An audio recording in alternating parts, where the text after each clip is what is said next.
Oh, and did I mention the death threats? 28 of them. It's fun traveling with a guy that's got 28 death threats against him. Think how he must feel. He's probably never coming back. Come fly with me, come fly, let's fly away.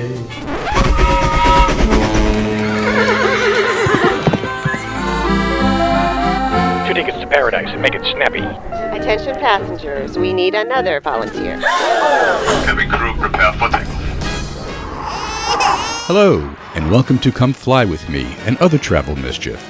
I'm John Lapidese, and these are my personal travel stories of adventure, mayhem, foolishness, and swinging through the jungle of life.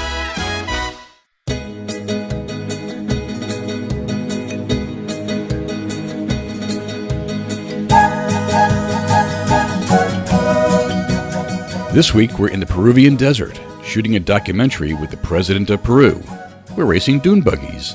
Only problem? The president has a bad leg and wants to bow out. Can I charm, persuade, or cajole a head of state to have fun? Or will the president's security team escort me to the border?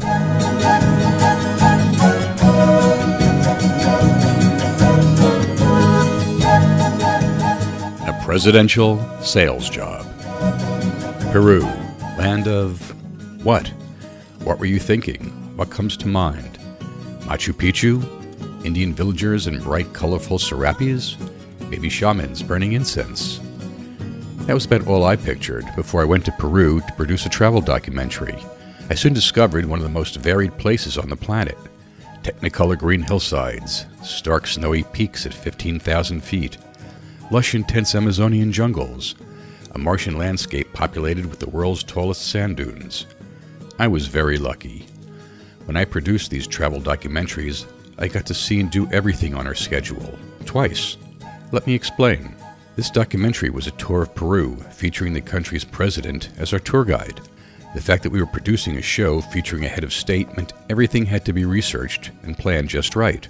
It wasn't like we could all cram into a station wagon with the president for an impromptu road trip.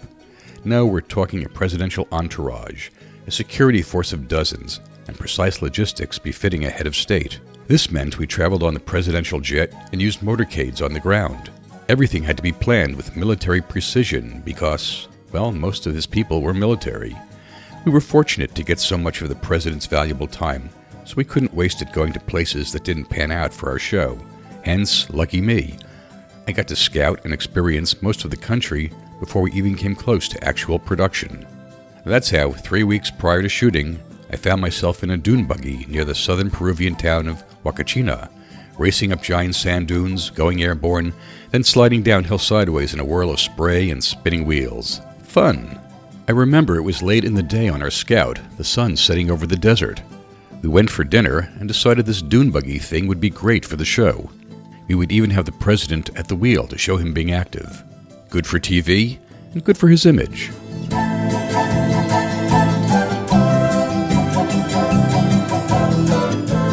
So a few weeks later, we're back at the dunes. We've already shot at the presidential palace in Lima, went reed surfing in the coastal town of Huachaco, traveled to the Amazonian town of Iquitos, and choppered then sailed up the big river itself. Like I said, Peru is an amazing place. We're also back with 3 camera crews, the president, the first lady, the president's staff, plus dozens of security. Last time we were here, there were 3 of us. Now there's about 90. But we're not actually at the dunes yet. Right now, we are engaged in that most essential ritual of film crews and armies everywhere, lunch. It's a really nice spread in a large local restaurant. They've set the place up with banquet tables and an elaborate buffet of Peruvian specialties, plus all kinds of seafood. We already had a busy morning shooting the president in a scene at a nearby hotel. Shooting the president? I have to pause here to speak about language, international diplomacy, and my own personal safety. Before every scene, I would talk with the head of the president's security detail about the action we were about to film. As I have so many times in the past, I would use the verb shoot instead of photograph. It was just industry shorthand. However, it always felt a little funny, as in odd, to use the word shoot in the same sentence as president. I would be talking to a steely-eyed man who carried a mini Uzi under his vest, and I would say things like, Okay, we're going to shoot the president over here. We're going to photograph him. The security people I dealt with knew English well enough to get the industry slang of shoot, and they smiled and sometimes laughed at my discomfort. Still, I would try very hard to use the more awkward verb photograph whenever I was around these heavily armed men.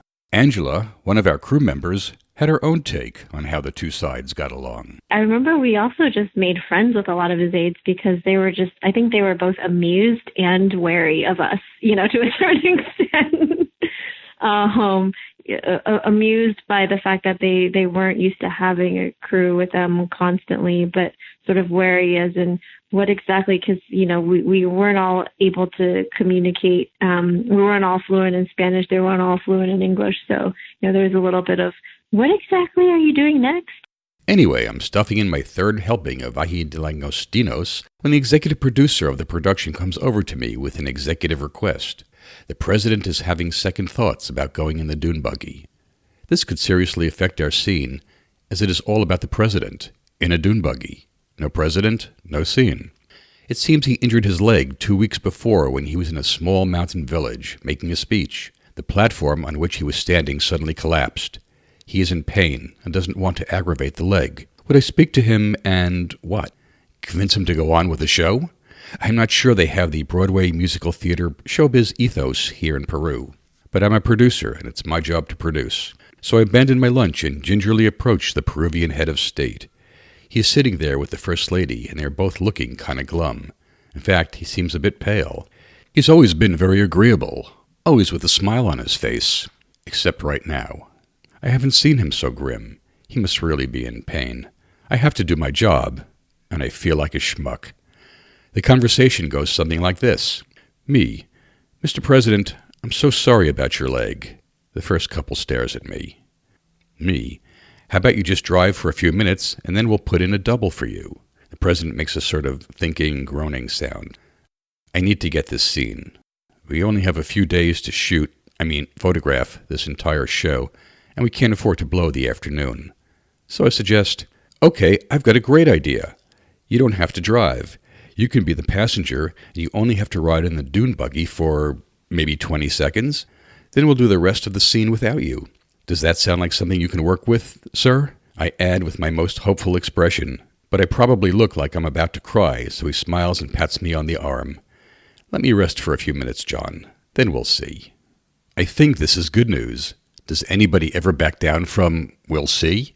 As a parent, I've used it for years. It's a great stalling device, but my kids always saw through it.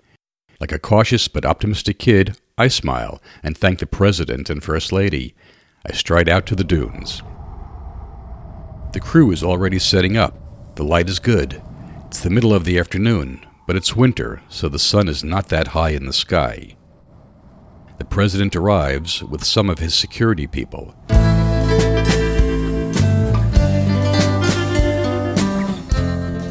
He has dozens traveling with him. They all wear these cool vests and carry mini Uzis underneath. His security chief escorts him. I approach the president, and he smiles gamely, but he does have a limp. We walk to the dune buggy where our director joins us. We think the president is going to take the passenger seat, but no, he waves us off and hobbles around, sliding into the driver's seat. This is great. This is how we plan the scene, with the president at the wheel. The owner of the dune buggy company jumps into the passenger seat to instruct the president. They speak briefly, then they take off. Sort of. The president's driving is erratic. The buggy seems to jerk and slow. Oh no. Is his bad leg the driving leg? I didn't notice, but this driving looks not very presidential. I sigh and turn to the director to figure out our next move when the buggy's engine suddenly opens up. Major exhaust mixed with sand sprays us.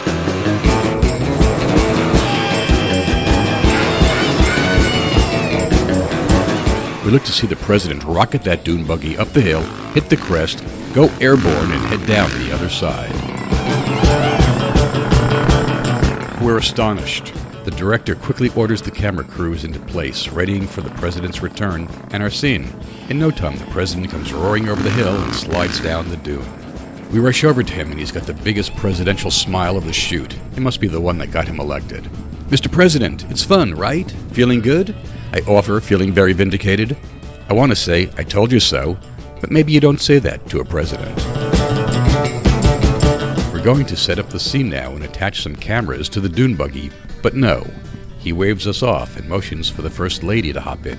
We smile. Okay, he wants to show off. The security chief helps the First Lady into the dune buggy. No longer feeling any pain, and with the First Lady by his side, the president guns the engine. The two of them laugh and shoot away. She screams as they drive off into the distance. Okay, this is going to be a great scene. He's feeling good, looking good. We discuss the logistics for covering the action. A few minutes go by. The director and I look at each other. It's cool. We still have sun. We can hear the sound of the dune buggy in the distance. I think... Yes, it is getting louder. And soon we look up to the crest of the nearest dune to see the first family flying in the air and dive down the hill toward us. Okay, time to get to work. We run to the buggy. The president is still smiling and yells something in Spanish to a security chief. So does the First Lady. Now they're both gesturing to the security chief. The normally somber security man laughs and shrugs. No sooner does the First Lady get out of the buggy than the security chief hops in. I don't even have time to get a word out in English or Spanish. Like an experienced tour guide, the president orders his security chief to fasten his seatbelt and shows him where to hold on.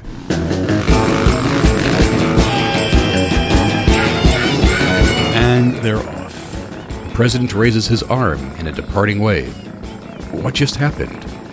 We were about to start the scene, mount the cameras, do all the stuff we do, and they're gone. I can faintly hear the buggy on the other side of the large dune, but the sound is getting fainter. Really fainter. Everyone stands down. I check my watch. I look at the sun. We've still got time.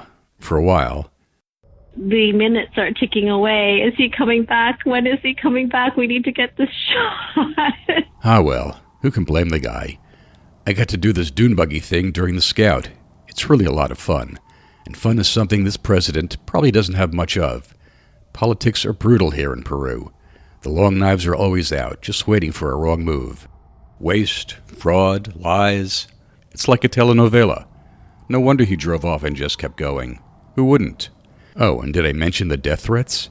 28 of them. It's fun traveling with a guy that's got 28 death threats against him. Think how he must feel. He's probably never coming back. Still, while I appreciate the catharsis I've been able to bring to the president's day, he is now starting to critically screw up my day. The sun is definitely getting lower, just like I predicted it would. We're going to start losing light soon, and once that starts, everything breaks down fast. Before you know it, you're lighting the scene with car headlights. People are getting lost, fights break out, small children start crying, wild animals show up. It's a mess. He's now been driving that dune buggy for 30 minutes, and we haven't photographed a frame of video. I stood on the crest of a dune with Randy, one of our cameramen, as we scanned the horizon. I guess as presidents do, they don't really think about the schedule of a production crew. So it wasn't first and foremost in his mind as to our tight schedule. We decide to send out a search party with another dune buggy. The director and the cameraman head out in hopes of finding, and I hope, shooting the president. They take off, and the sound of their dune buggy fades away over the sandy hills of this beautiful desert. It is quiet now. The light really is starting to fade. I look around at the crew and the entourage. Everyone is pretty chill. Maybe it's the warmth from the sand, or the beautiful landscape lit by the late afternoon light. I feel it too and accept the situation. This calms me down. They will find the president, and they will somehow get enough material to make a scene.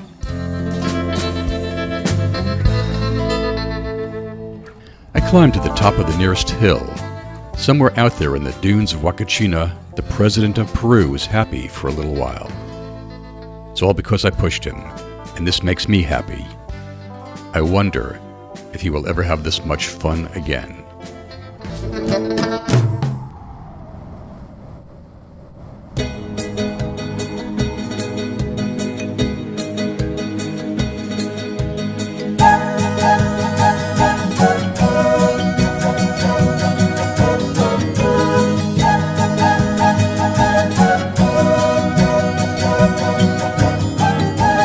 Musical muchas gracias to LBN and Timblefed. You're listening to Come Fly With Me and other travel mischief. Look for a new show every other Friday. We'd love to hear your thoughts and your own adventures. Please visit us at comefly.net. There you'll find show notes, more podcasts, and our special subscribe button. If you enjoyed today's show, please leave a review on iTunes. I'm John Lapidese, looking forward to traveling with you soon.